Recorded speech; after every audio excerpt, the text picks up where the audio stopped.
Hi అండి. Afternoon లంచ్కి అయితే నేనైతే పప్పు అయితే ప్రిపేర్ చేస్తున్నాను. ఇదిగోండి ఇలా ఎర్ర కందిపప్పు పచ్చ కందిపప్పు అయితే తీసుకుంటానండి. 2 రకాలు మిక్స్ చేసి అయితే పెట్టుకుంటాను నేను ఎప్పుడు.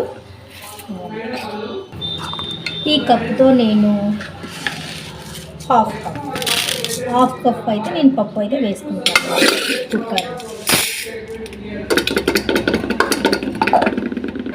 ఈరోజు నేను తోటకూర పప్పు అయితే చేస్తున్నాను. నేనైతే పప్పు క్వాంటిటీ అయితే తక్కువగా తీసుకుంటాను.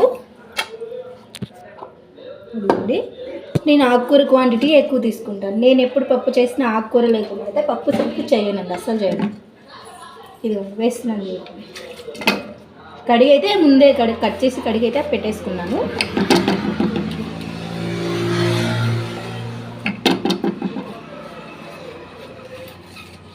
ఇది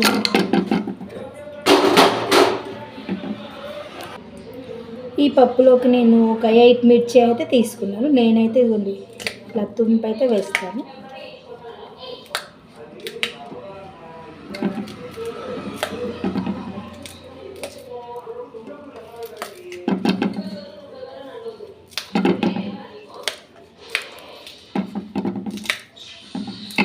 నేనైతే మళ్ళీ చాక్ తీసుకొని కట్ చేసి ఇలా అంతా ఏమైతే నేను వస్తాను.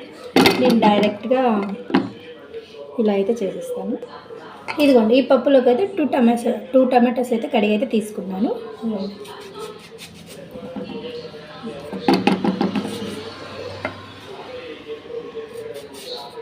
ఈ తొడిమ అయితే ఇది ఉంది కదని కనిపిస్తుంది. ఇదైతే వేసుకోవద్దు, ఎందుకంటే ఇది తినడం వల్ల దీంట్లో రాళ్ళు అయితే ఉంటాయి, కిడ్నీలో రాళ్ళు అయితే వస్తాయని అయితే చెప్తుంటారు.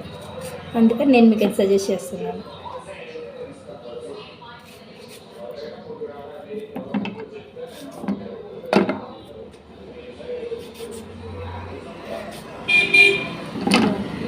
సెకండ్ వన్ కూడా తొక్క అయితే నేను తీసేసాను.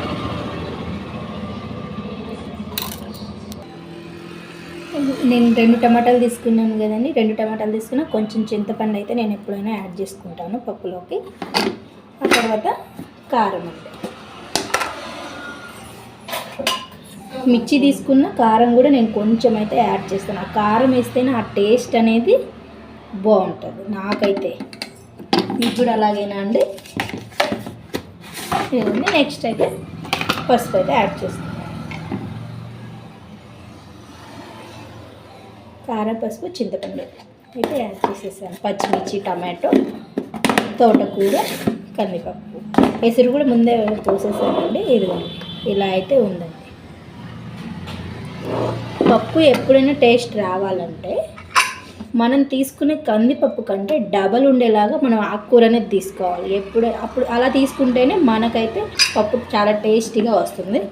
ఇది క్యాప్ అయితే క్లోజ్ చేసేస్తున్నాను, కాకపోతే పెట్టేస్తున్నాను. ఇదిగోండి